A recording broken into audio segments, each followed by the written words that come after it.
वो कौन सी शक्तियां हैं जो भारत के खिलाफ एजेंडा चलाकर भारत में एक स्थायी सरकार वापस लौटने से रोकना चाहती हैं? क्या आप बीते कुछ समय से कुछ अलग महसूस कर रहे हैं? कैसे एक माहौल बनाने की कोशिश की जा रही है? जी हाँ, भारत के खिलाफ वाला माहौल। क्या आप देख रहे हैं कि कैसे आए दिन अंतर्राष्ट्रीय स्तर पर कुछ विशेष माहौल बनाया जा रहा है, जिसके तहत भारत विरोधी खबरें, भारत विरोधी आवाजें, भारत विरोधी प्रोटेस्ट, ये सब कुछ बड़े स्तर पर चलाया जा रहा है। आइए जरा एक बार इन खबरों पर नजर डालते हैं। 15 मई को अमेरिकी विदेश विभाग ने ईसाई इवेंजलिस्ट समूहों और कट्टरपंथी इस्लामी संगठनों से प्राप्त झूठे और भ्रामक आंकड़ों के आधार पर भारत में धार्मिक स्वतंत्रता यानी कि रिलीजियस फ्रीडम की सो कॉल्ड कमी की निंदा करते हुए एक विवादास्पद रिपोर्ट जारी की। इंटरनेशनल रिलीजियस फ्रीडम पर 2022 की ये रिपोर्ट राज्य विभाग के तहत इंटरनेशनल रिलीजियस फ्रीडम ऑफिस द्वारा प्रकाशित की गई है। दूसरा, कार्टून याद है? जर्मन मैगजीन डेर स्पीगल के जरिए भारत को चीन के मुकाबले नीचा दिखाने की कोशिश की गई। क्या आज का भारत सच में ऐसा है? कहीं से कहीं तक भी नहीं। ये तो सिर्फ बदनाम करने का जरिया है।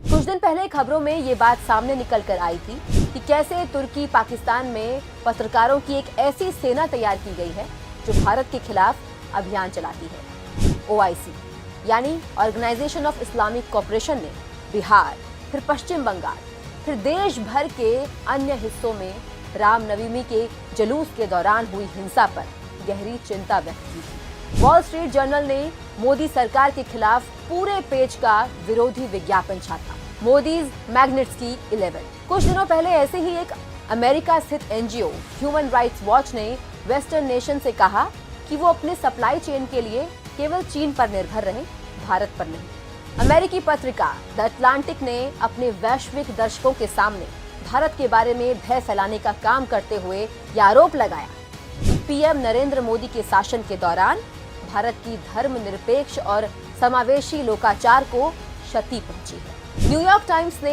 एंटी मोदी फूड रेसिपी छापकर मोदी सरकार के कार्यकाल का और हिंदुओं का अपमान किया। कुछ दिनों पहले जॉर्ज सोरोस ने भी भारत के डेमोक्रेसी और PM मोदी पर निशाना साधा था। और कुछ दिन पहले BBC की एक डॉक्यूमेंट्री आई थी जिसमें 2002 के दंगों का मुद्दा उठाया गया था। वैसे ही Amnesty International, USCIRF, BBC, IAMC और तमाम वेस्टर्न शक्तियां भारत के खिलाफ फुल फोर्स से बाहर आ गए हैं।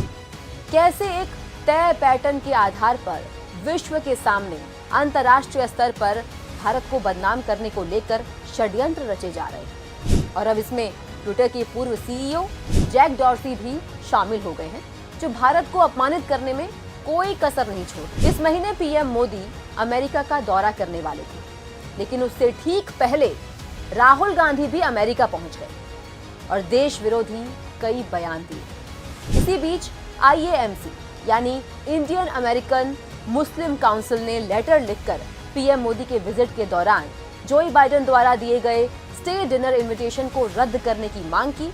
तो वहीं दूसरी ओर 2 ह्यूमन राइट्स ग्रुप ने वॉशिंगटन में PM मोदी के आधिकारिक विजिट से 2 दिन पहले BBC डॉक्यूमेंट्री स्क्रीनिंग रखने का फैसला किया, जो पहले से ही विवादास्पद है। तो आप देख रहे हैं कैसे भारत की छवि को खराब करने के लिए एक समुदाय विशेष द्वारा तय पैटर्न पर काम किया जा रहा है। यहाँ सोचने वाली बात यह है कि आखिर चल क्या रहा है और अचानक से 2024 के चुनाव से ठीक पहले भारत के खिलाफ ये किसी प्रकार की साजिश रची जा रही है। इस पर गौर किया जाना चाहिए कि आखिर क्यों।